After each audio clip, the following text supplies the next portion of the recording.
Hey everybody, hope you're well. Hope you've had a good week. Nice to see you again.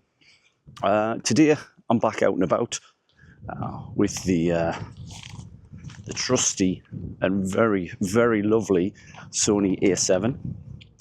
If I'm bobbling around here, it's because the ground's very, very uneven because of where we are. Let me just turn this round and give you a bit of a panoramic view.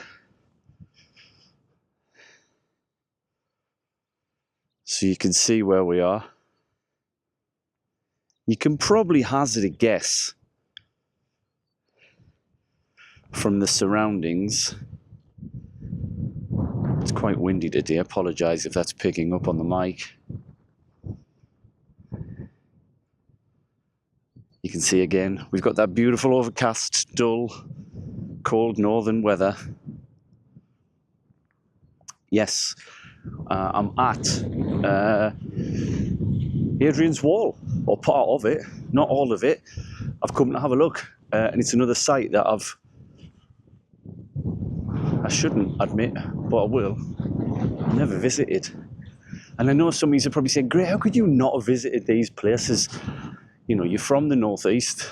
Well, I left a long time ago to pursue a career, and I just ended up staying in the south until recently coming back. So that's it.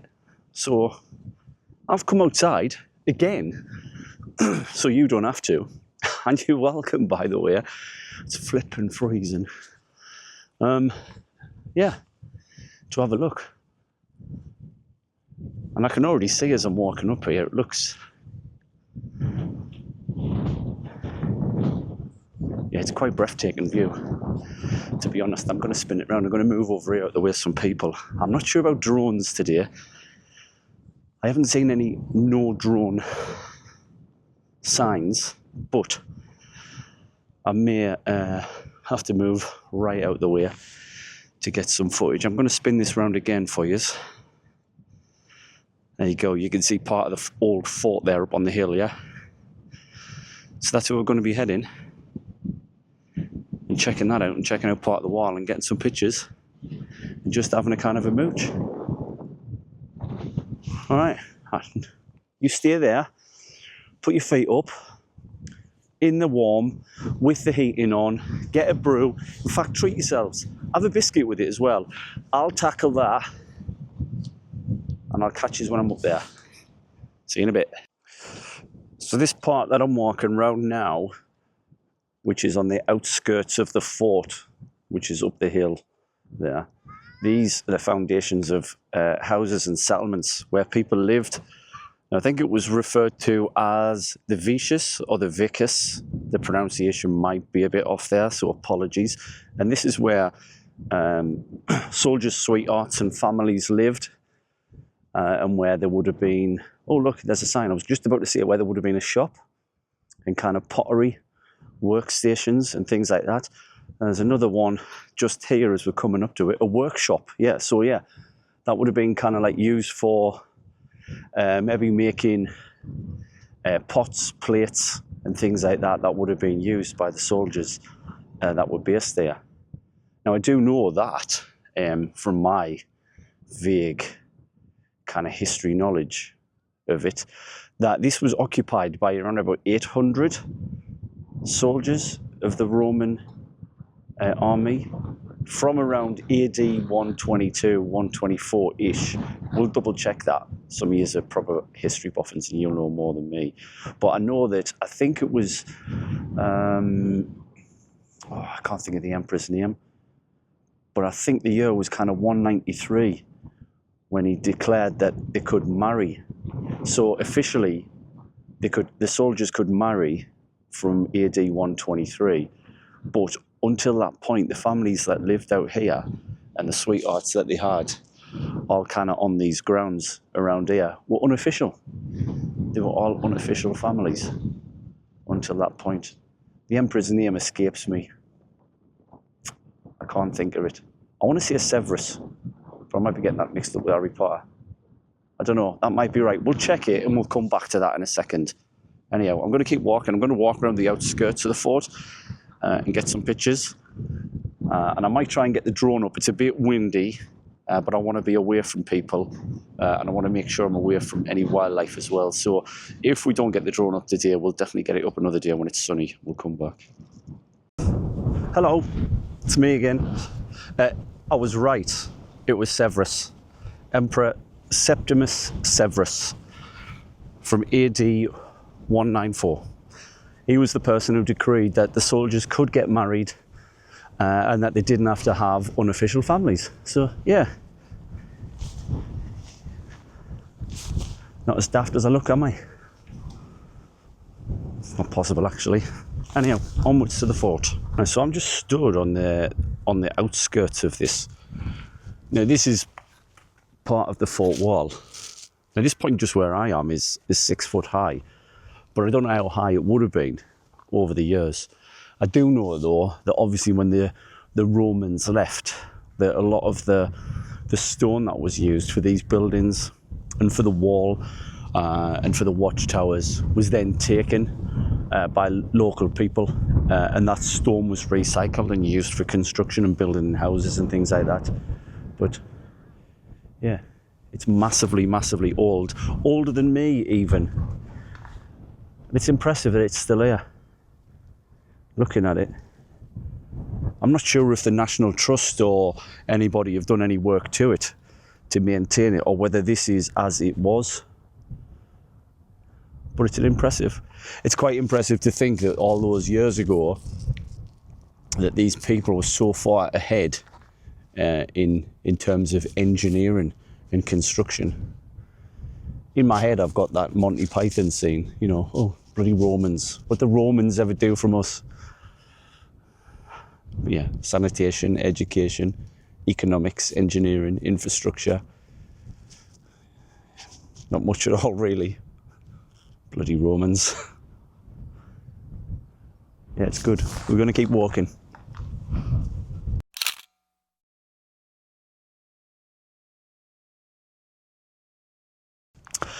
Just a little update for you. We tried the drone. And it's far too windy. The wind up there around about 15-20 meters must be around about 40 kilometers. So it was just blowing all over. If it drops off, I'll try again, but for now I'm just gonna keep wandering and capturing footage on here. All right, just gonna spin you around so you can see some of this view that I've got here. I mean, it's smashing. You probably recognise parts of it. I'm sure parts of it have been used in movies. You know, Robin Hood, Prince of Thieves, and all that. I'm sure a lot of that was shot up this way. And I do think, as I pan round and where you're looking, kind of over that direction there, is the Sycamore Gap, where the tree no longer stands, because it was chopped down by a couple of idiots. But we're going to go up there in a future video and have a look and see what's happening with it.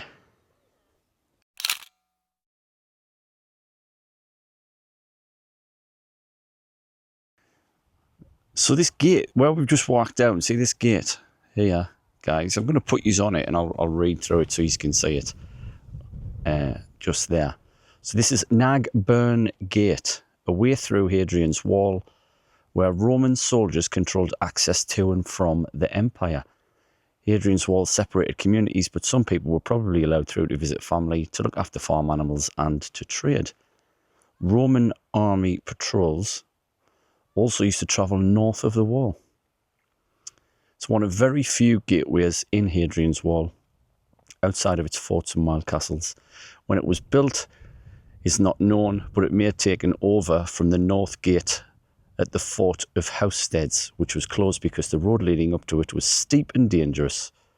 For part of its history, the Knag Burn Gate was a plain round archway with strong wooden doors. However, the Romans made the gate much stronger, probably in the 4th century, by building a pair of guard rooms with towers and another archway, creating a passage that was closed by gates at both ends. Yeah, sweet. The picture, or the artist's illustration there, is the fort at Housesteads reconstructed to its possible appearance in around about AD 370. Interesting. There we are. Hadrian's Wall, Knag Burn gateway to Cossack turret. Hadrian's Wall was built by the order of Emperor Hadrian following his visit to Britain in AD 122. It was planned as a continuous wall with a mile castle every Roman mile, which is 1.5 kilometres, and 2 turrets equally spaced between each mile castle. The wall with its defensive ditches and large forts stretched from coast to coast, a distance of 80 Roman miles, approximately 120 kilometres or 75 miles. It formed the northernmost frontier of the Roman Empire. Hadrian's Wall is now a World Heritage Site designated by UNESCO. Decent. What I find interesting about that is that it was built by the order of Hadrian following his visit. So when he came here, what did he say that he didn't like? I don't know. I wasn't here. I can only kind of imagine. I mean, did he come and he stood here, where I'm stood now, and he kind of took all this in, and he went, do you know what? It's lovely here. It's lovely. But you see that lot over there? You see, they're ruffians. They're absolute scallywags. I don't like them. So what I want a massive wall building all the way across. And they'll have been like, yeah, we can do that, Hadrian, not a bother. And then he's gone, yeah, I want it to go from coast to coast. And they've gone all the way. And he's gone all the way. I want them keeping out. Or I want yous keeping in. I want them out. Those scallywags over there. And I want it. And then they've got, oh, God, that's about 80 miles. Easy, 80 miles, that. Yeah, we'll get it done. We'll get it done for you, boss. No worries. It's some construction job back then. I got to imagine as well that it just wasn't all kind of hired labour, if you know what I mean. I would imagine that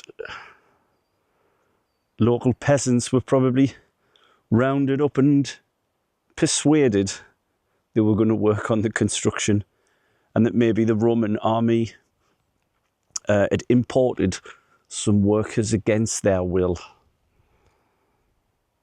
Because that was back in the day. Fascinating to think.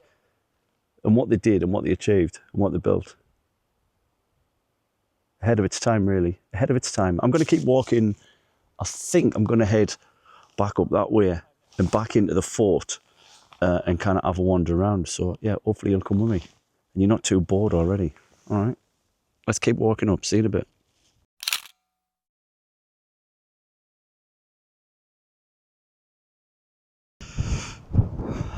So where we are now, we stood looking down from where we just were, where we measured it out.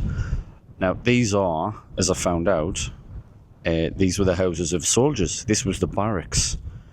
And where we stood would have been stone pillars that would have had a pitched roof covering them. That would have given them kind of, obviously, shelter from the elements up here and kept them nice and dry. So this is where they lived and where they had the weapons storage. So this was the barracks area. That's pretty cool. But for 800 being here, it's not really that large a space. There must have been like really crammed in. But then some probably lived on the outside with the illegitimate families as well. Every day's a school day. This building here that we're just at now was a part of the granary and storage where they kept supplies. And then as we walk further this way and rise up above these people, you see this was the kitchen area all the way down here, where food was cooked and produced for the armies and the residents who lived there. It's a fascinating sight. It's just, yeah, I mean, I know it's a time gone by, but I think if there's a point in history that I could kind of revisit, if I had a time machine and come back, this would be one of them, I think. Just to see what life was like. I'm not obsessed with the kind of Roman Empire. I find it interesting. Very, very interesting. But I definitely think it's a moment in time that if I could visit it and get a glimpse of what it was like, I'd definitely love to do so. But that's impossible, right? Until someone invents someone. Alright guys, so what we're looking at now is called the Praetorium, which was the largest building in the fort. Now this is going to make you laugh. I'm looking at a sign which comes from the Mediterranean, where the central courtyard, this is brilliant when you consider where we are and how I've complained about the weather. So this central courtyard would have provided cool and shade in a warm climate.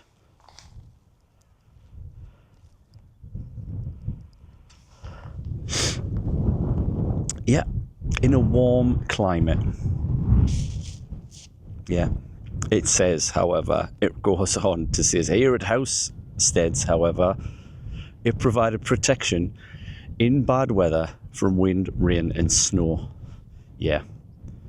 And maybe might just be onto the reason why the Romans decided to leave the area. They may come here thinking, we're going to go over there, we're going to conquer it, it's going to be brilliant. We're going to do all of this kind of modernisation, you know, infrastructure, engineering, roads, sanitation, get in there. Yeah, it's not bad, is it? When you first get here, give it a few years and they're like that, it's flipping freezing. It's flipping freezing. Boss, are we going back? And then they've gone. Easy to see why. Easy to see why. It's harsh in the north. The weather's harsh. Yeah, the courtyard, it says, was surrounded by ranges of rooms, partly on 2 floors. Let me spin that back round. You want to look at that, not me. Sheltered by a colonnaded roof. The most important living and dining rooms were warmed by underfloor heating and adorned with plastered and painted walls. How on earth did they have flipping underfloor heating? How did they do that? Oh, I'm going to have to research that. That must have been a wet system, right? Fires, steam, that kind of thing. I mean, you'd need it anyhow, wouldn't you? Up here, because it is flipping cold. Yeah, it's cold. Have I said how cold it is? Have I mentioned how cold it is? Are you still drinking your warm tea, sitting in the house, having a biscuit while I'm out here? I hope so.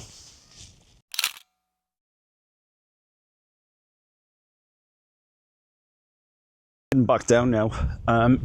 Really good, really nice. It's a massive site, and there's probably parts of it I haven't seen today, but I'm going to come back. The purpose of coming over here today was to have a look at it, because I'd never been, and share that with you and get a few pictures of it and learn a bit more about it. It's cold. I might have mentioned that already. I'm gutted that I couldn't get the drone up, but it is just far too windy, far too windy. However, also just doing a little bit of research, I realised there's an app. Oh, there's an app you can download that tells you about drone forecasts. Yeah, so it's like an advanced weather predictor and wind and all that kind of jazz. And I should have checked it really, but I didn't. But hey, listen, never mind laughing. If I knew what I was doing, then that just wouldn't fit in with the Grae that you've come to know, would it? You know, only Grae would plan to come somewhere like this and not plan. If that makes any sense. You love it really, I know you do. I'm going to head all the way back down this hill. I'm going to pan it round so you can see it. Yeah, all the way back down there. I'm going to find the coffee shop and I'm going to have a nice warm coffee. And I might, pardon me, I might just pick myself up a little memento from coming here, and I might just pick something up for Mr. Sneaks and send him it in the post as well, and try and kind of reel him in to coming up and having a weekend up here. Good. I enjoyed it. It's been good exercise, good steps. It's nice, lovely views. Did I mention it was cold? I'll see you on the next one.